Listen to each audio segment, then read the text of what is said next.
ಇವತ್ತಿನ public hero ಶಿವಮೊಗ್ಗೆಯಿಂದ ಬಂದಿದೆ.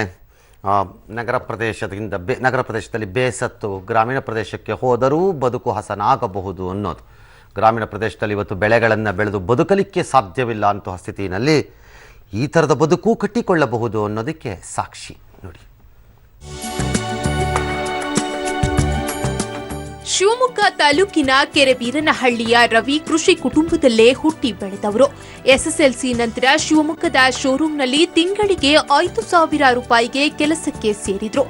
ಆದ್ರೆ ಇಂದು ಕೃಷಿಕನಾಗಿ ತಿಂಗಳಿಗೆ ಕನಿಷ್ಠ 20,000 ರೂಪಾಯಿ ಆದಾಯ ಗಳಿಸುತ್ತಿದ್ದಾರೆ. ಮನೆಗಷ್ಟೇ ಅಲ್ಲ, ಇಡೀ ಗ್ರಾಮಕ್ಕೆ ಮಾದರಿಯಾಗಿದ್ದಾರೆ.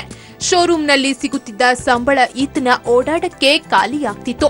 ಇದೇ ಸಂದರ್ಭದಲ್ಲಿ ಕೃಷಿ ಯಂತ್ರಗಳ ಬಗ್ಗೆ ಆಸಕ್ತಿ ಬೆಳೆಸಿಕೊಂಡ ರವಿ ಈಗ ಇದರಲ್ಲಿ ನಿಸ್ಸೀಮರಾಗಿದ್ದಾರೆ. ಭತ್ತ ನಾಟಿ ಮಾಡುವ ಯಂತ್ರ, ಕೊಯ್ಲು ಯಂತ್ರ, ಒಕ್ಕಣೆ ಮಾಡುವ ಯಂತ್ರ, ಟಿಲ್ಲರ್, ಕಳೆ ಕೀಳುವ ಯಂತ್ರಗಳನ್ನ ತಮ್ಮ ಸ್ವಂತ ಆದಾಯದಲ್ಲಿ ಕೊಂಡುಕೊಂಡಿದ್ದಾರೆ. ಅಷ್ಟೇ ಅಲ್ಲ, ಸೀಸನ್ನಲ್ಲಿ 10 ಜನರಿಗೆ ಉದ್ಯೋಗವನ್ನು ಕೊಟ್ಟಿದ್ದಾರೆ. ನಮಗೆ ಒಳ್ಳೇದು ಅನ್ನಿಸ್ತೈತೆ. ಅಂದರೆ ಒಳ್ಳೆ ಚೆನ್ನಾಗಿ ಕೆಲಸ ಮಾಡ್ಕೊಂತ ಅವನ ಜೊತೆ ಹುಡುಗರು ಫೇಲ್ ಆದಾರಲ್ಲ, ಗದ್ದೆ ಕೆಲಸ ಅಲ್ಲಿ ಇಲ್ಲಿ ಮಾಡ್ತಾರೆ ವ್ಯವಸಾಯ. ಆದರೂ ಇವನು ಮೆಕ್ಯಾನಿಕಲ್ಲಿ ಒಂದು ಸ್ವಲ್ಪ ಮೆಕ್ಯಾನಿಕ್ ಕಲ್ತು ಮಿಷಿನ್ ಇಟ್ಕೊಂಡು ಎಲ್ಲದ್ರಾಗೂ ಸ್ವಲ್ಪ ಚೆನ್ನಾಗಿ ದುಡಿಮೆ ಮಾಡ್ತಾನೆ. ಎಲ್ಲಕ್ಕಿಂತ ಮುಖ್ಯವಾಗಿ ಕೃಷಿ ವಿವಿ ಹಾಗೂ ಕೃಷಿ ಇಲಾಖೆಯ ತರಬೇತಿ ಕಾರ್ಯಕ್ರಮಗಳಲ್ಲಿ ಸಂಪನ್ಮೂಲ ವ್ಯಕ್ತಿಯಾಗಿ ತರಬೇತಿ ನೀಡುತ್ತಾರೆ.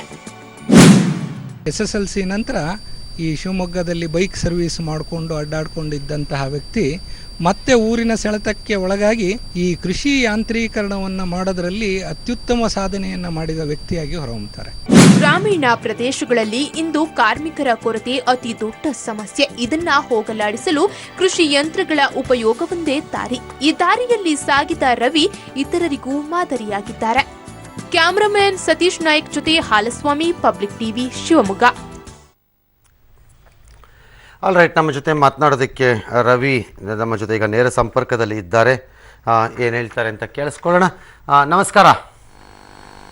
ನಮಸ್ಕಾರ ಸರ್. ಓಕೆ, ನಮಸ್ಕಾರ ಸರ್. ಸಾರಿ, ಏನು ಹೇಳಿದ್ರಿ? ನಮಸ್ಕಾರ ಸರ್ ಅಂದೆ. ನಮಸ್ಕಾರ ಅಂದ್ರ ಸರಿ, ನಂದು ನಮಸ್ಕಾರ ನಿಮಗೆ. ಸಾಮಾನ್ಯವಾಗಿ ರೈತರು ರಸ್ತೆಯಲ್ಲಿದ್ದಾರೆ. ಈಗ ಪ್ರತಿಭಟನೆಗಳಲ್ಲಿ, ಬೆಲೆಗಳನ್ನು ಕೇಳೋದ್ರಲ್ಲಿ, ಬಡ್ದಾಡೋದ್ರಲ್ಲಿ, ಫೈಟಿಂಗ್ ಮಾಡೋದ್ರಲ್ಲಿ, ಬೇಜಾರಾಯಿತು ಅಂದರೆ ಟವರ್ ಹತ್ತೋದ್ರಲ್ಲಿ, ಅಲ್ಲಿವರೆಗೂ ಇದ್ದಾರಪ್ಪ ರೈತರು. ಆದರೆ ನೀವು ಆದಾಯ ಗಳಿಸಿ ನಾನು ಚೆನ್ನಾಗಿದ್ದೀನಿ ಅಂತೀರಲ್ಲ, ಸಾಧ್ಯನಾ ಇದು ಕೃಷಿನಲ್ಲಿ ಇವತ್ತು? ಸರ್, ಹಿಂಗೆ ಕಷ್ಟ ಬೀಳ್ತಾ ಇದ್ದೀವಿ. ಮುಂದೆ ಏನಾರ ಒಳ್ಳೇದಾಗುತ್ತೆ ಅಂತೇಳಿ. ಹಾಂ, ಇಲ್ಲಿವರೆಗೂ ಒಳ್ಳೇದು ಒಳ್ಳೇದು ಅಂದರೆ ಅದೇ ಸರ್. ಈಗ ಎಲ್ಲರೂ ಅಲ್ಲಿ ಇಲ್ಲಿ ದುಡಿಮೆ ಮಾಡ್ತಾರೆ. ನಾನು ಇಲ್ಲೇ ನಮ್ಮ ಕೃಷಿಯಲ್ಲೇ ಕಂಡ್ಕೊಂಡಿದ್ದೀನಿ. ಕೃಷಿಯಲ್ಲೇ ಎಲ್ಲ ಇದು ಮಾಡ್ಕೊಂಡು ಮುಂದುವರಿತಾ ಇದ್ದೀನಿ ಸರ್. ಎಷ್ಟು ಜಮೀನಿದೆ ನಿಮ್ಮ ಹತ್ರ? ನಮ್ಮ ಹತ್ರ 4 ಎಕರೆ ಇದೆ ಸರ್. 4 ಎಕರೆಯಲ್ಲಿ ಏನೇನು ಮಾಡ್ತೀರಿ? ಸರ್, 2 ಎಕರೆ ಅಡಿಕೆ ತೋಟ ಮಾಡಿದ್ದೀವಿ, 2 ಎಕರೆ ಭತ್ತ ನಾಟಿ ಮಾಡಿದ್ದೀವಿ. ಇನ್ನೆಲ್ಲ ಗುತ್ತಿಗೆ ಗದ್ದೆ ಮಾಡ್ತೀನಿ ಸರ್ ನಾನು. ಗುತ್ತಿಗೆ ಅಂತಂದರೆ ಗಡಿ ಗದ್ದೆ ಸರ್. ಹಾಂ, ಅದನ್ನು ನೀವು ಬೇರೆಯವ್ರಿಗೂ ಮಾಡ್ಕೊಡ್ತೀರಾ? ಅಲ್ಲ ಸರ್, ನಾನೇ ಅದನ್ನು ಅವ್ರದ್ದು ಗದ್ದೆನ ವಹಿಸ್ಕೊಂಡು ನಾವು ಅವ್ರು ಬೆಳೆದ ಮೇಲೆ ಇಷ್ಟು ಅಂತೇಳಿ ಕೊಟ್ಟು ಅದನ್ನು ಆ ಥರದ್ದು ಒಂದು 12 ಎಕರೆ ಮಾಡ್ತೀನಿ ಸರ್ ನಾನು. ಓಹೋ, ಗುತ್ತಿಗೆ ಮಾಡ್ತೀರಾ ಹಾಗಾದ್ರೆ? ಹೌದು ಸರ್. ಇದೆಲ್ಲ ಕೆಲಸ ಮೆಷಿನಿಂದನಾ?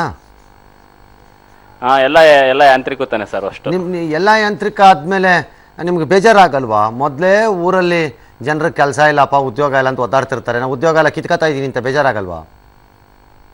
ಇಲ್ಲ ಸರ್, ಈಗ ಯಾರು ಬರ್ತಾ ಇಲ್ಲ ಸರ್. ಎಲ್ಲ ಸಿಟಿ ಹೋಗ್ತಾರೆ ಹೊರತು ಇಲ್ಲಿ ನಮ್ಮ ಕೆಲಸಕ್ಕೆ ಯಾರು ಬರಲ್ಲ ಸರ್. ಮತ್ತೆ ನೀವು ಹೇಳಿ, ಶಿವಮೊಗ್ಗ ನೀವು ಹೇಳಿ ಸಿಟಿಗೆ ಹೋಗ್ಬೇಡಿ ಕಣ್ರೆ, ನಾನು ಸಿಟಿಯಿಂದನೇ ವಾಪಸ್ ಬಂದಿರೋದು ಅಂತ. ಸರ್, ಏನು ಗೊತ್ತಾ ಸರ್, ಈಗ ಎಲ್ಲ ಇನ್ಸರ್ಟ್ ಹಾಕೊಂಡು ಅಲ್ಲಿ ಆರಾಮಾಗಿ ಕೆಲಸ ಮಾಡ್ತಾರೆ ಹೊರತು ಇಲ್ಲಿ ಕೆಸರು ಗದ್ದೆ ತುಳಿಯೋಕೆ ಯಾರು ರೆಡಿ ಇಲ್ಲ ಸರ್. ಮತ್ತೆ ಹಿಂಗಾದ್ರೆ ಕತೆ ಏನು ಮುಂದೆ ಏನು ಮಾಡೋದು? ಅದೇ ಸರ್, ಈಗ ನಾವು ಒಬ್ರು ಇದು ಮಾಡ್ತಾ ಇದ್ದೀವಿ. ಎಲ್ಲರೂ ಒಂಚೂರು ಆಸಕ್ತಿ ವಹಿಸ್ಕೊಂಡ್ರೆ ಮುಂದೆ ಎಲ್ಲರಿಗೂ ಒಂಚೂರು ಇದು ಮಾಡ್ಬೋದು. ಅಂದರೆ ಈಗ ಮುಂದಿನ ಬೇರೆ ಕಡೆ ಕೆಲ್ಸಕ್ಕೆ ಹೋದಲ್ಲಿ ನಮ್ಮಲ್ಲೇ ನೋಡ್ಕೋಬೋದು ಸರ್. ಅದು ಸರಿ, ನೀವು ಹೇಳ್ತಾ ಇದ್ದೀರಿ. ಬಟ್ ಪಟ್ಟಣಕ್ಕೆ ಯಾಕೆ ಹೋಗ್ತಾ ಇದ್ದಾರೆ ಹಂಗಾರೆ? ಇಲ್ಲೇ ಆಗತ್ತೆ ಅನ್ನೋದಿದ್ರೆ ಈಗ ಈಜಿ ಕೆಲಸ ಅಲ್ಲ ಸರ್. ಅಲ್ಲಿ ಸಿಮೆಂಟ್ ಕೆಲಸ ಇದೆಲ್ಲ ಇರುತ್ತಲ್ಲ, ಬಿಲ್ಡಿಂಗ್ ಅಲ್ಲಿ ಇದು ಮಾಡೋದೆಲ್ಲ. ಅದೇ ಈಜಿ ಕೆಲಸ ನೀವು ಮಾಡ್ಕೊಂಡಿರ್ಬೇಕಾಗಿತ್ತು. ನೀವು ಯಾಕೆ ಬಂದ್ರಿ ಹಂಗಾರೆ? ಇಲ್ಲ ಸರ್, ನಮಗೆ ಅದು ವ್ಯವಸಾಯ ಅಂದ್ರೆ ತುಂಬಾ ಇಷ್ಟ ನನಗೆ. ವ್ಯವಸಾಯ ಅಂದ್ರೆ ನನಗೆ ತುಂಬಾ ಇಷ್ಟ, ಹಂಗಾಗಿ ವ್ಯವಸಾಯ ಕೃಷಿ ಇಲಾಖೆ ಅಂದ್ರೆ ನನಗೆ ತುಂಬಾ ಇಷ್ಟ. ಕೃಷಿ ಇಲಾಖೆಗೂ ನಿಮ್ಗೂ ಏನ್ ಹಾಗಾಗಿ ಸಿಗಾಕೋತು ನಾನು ಸಂಬಂಧ? ಸರ್ ನಾನು ಬಹಳ ವರ್ಷದಿಂದನೂ ಕೃಷಿ ಇಲಾಖೆಯಲ್ಲಿ ನಮ್ಮ ಎಲ್ಲ ಸಂಬಂಧಗಳು ಅಂದ್ರೆ ಈಗ ಟ್ರೈನಿಂಗ್ಗಳು, ಈಗ ಇಲಾಖೆಯಿಂದ ಕಳಿಸೋ ಟ್ರೈನಿಂಗ್ಗಳು, ಟೂರ್ಗಳು, ಪ್ರಗತಿ ನಾವು ಕೆಲಸ ಮಾಡ್ತೀವಲ್ಲ ಅದನ್ನ ಗುರುತಿಸಿದ್ರು ಅವರೆಲ್ಲ. ಅವರು ತರಬೇತಿ ಕೊಟ್ಟರು ನನಗೆ ಇಂಟ್ರೆಸ್ಟ್ ಕೊಟ್ಟು. ಕೃಷಿ ಇಲಾಖೆಯವ್ರದ್ದು ಭಾರಿ ಮಹತ್ವ ಸರ್ ಇದರಲ್ಲಿ. ಅಲ್ಲಿ ನೋಡ್ತಾ ಇದ್ದೀನಿ ಈಗ ಅಲ್ಲಿ ನಮ್ಮಲ್ಲಿ ತೋರಿಸ್ತಾ ಇರೋ ವಿಜುವಲ್ ಅಲ್ಲಿ 500 ರೂಪಾಯಿ ಎಣಿಸ್ತಾ ಇದ್ದೀರಿ, ಇನ್ನೂ ಸಿಕ್ಕಾಪಟ್ಟೆ ಇದೆಯಾ? ಇಲ್ಲ ಸರ್, ಅವಾಗಿನ ಸರ್ ಅದು ಅವಾಗಿತ್ತ? ಅವಾಗ ರೆಕಾರ್ಡ್ ಮಾಡಿದಾಗಿತ್ತ ಅದು? ಹ್ಞೂ ಸರ್ ಇತ್ತು. ಅದೇ ಪೇಮೆಂಟ್ ಒಬ್ರು ಕೊಟ್ಟಿದ್ರು ಸರ್. ಆಯ್ತು. ನಿಮ್ಮೂರಲ್ಲಿ ಕಷ್ಟ ಇದೆಯಾ ನೋಟಿಂದೀಗ? ನೋಟಿಂದು ಈಗೇನ ಪರವಾಗಿಲ್ಲ ಸರ್, ಅದು ಸ್ವಲ್ಪ ಸುಧಾರಣೆ ಆಗಿದೆ. ಸಿಗ್ತಾ ಇದೆಯಾ ನೋಟು ಹೊಸದೆಲ್ಲ? ಜಾಸ್ತಿ ಹೊಸದೆಲ್ಲ ಸಿಗ್ತಾ ಇದೆ ಸರ್ ಈಗ ಒಂದ್ ಸ್ವಲ್ಪ ಬ್ಯಾಂಕಲ್ಲೆಲ್ಲ. ಆಯ್ತು ಸರ್, ನಿಮ್ಮ ಟೈಪೇ ಭಾಳ ಜನ ಪಟ್ಟಣದಿಂದ ನಗರ ವಾಪಸ್ ಹೋದ್ರೆ ಒಂದಷ್ಟು ಕೆಲಸ ಆಗ್ಬೋದೇನೋ, ಬಟ್ ಅದು ಸುಲಭ ಹೇಳೋದು, ಹೋಗೋದು ಭಾಳ ಕಷ್ಟ. ನಿಮ್ಮ ದಾರಿ ಹಿಡಿಬೇಕು ಅಂತಂದ್ರೆ ತುಂಬ ಗಟ್ಟಿ ಇರಬೇಕು ಮನಸ್ಸು. ನೀವು ಹೇಳ್ದಂಗೆ ಪಟ್ಟಣದಲ್ಲಿ ಸುಲಭ ಇರುತ್ತೆ ಅಂತ ಓಡಾಡ್ಬಿಡ್ತಾರೆ ಎಲ್ಲರೂ. ಅಲ್ಲೇನು ಬೇಕಾದಷ್ಟು ಕೆಲಸ ಸಿಗುತ್ತೆ, ನಡೆಯೋತ ಕಡೆಗೆ ಹೋಗೋಣ, ಯಾವನಿಗೆ ಬೇಕಿದು ಅಂತ.